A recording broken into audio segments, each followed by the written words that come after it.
शहर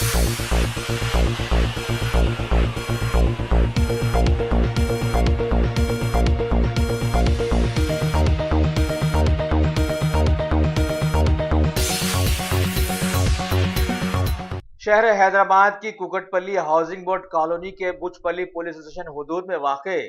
प्रगति नगर के साकिन खानदान के लोगों ने अपने घर में हालिया चोरी की एक शिकायत दर्ज करवाई थी। लिहाजा इस सिलसिले में कार्रवाई करते हुए बुचपल्ली पुलिस स्टेशन के अहदेदारों ने आज 2 चोरों को गिरफ्तार करके उनसे इस चोरी का इकबाल जुर्म करवा लिया है और उनके पास से 3.5 तोले सोने के जेवरात, एक पल्सर गाड़ी और कुछ मोबाइल फोन जब्त करते हुए मजीद तहकीकात शुरू कर दी है।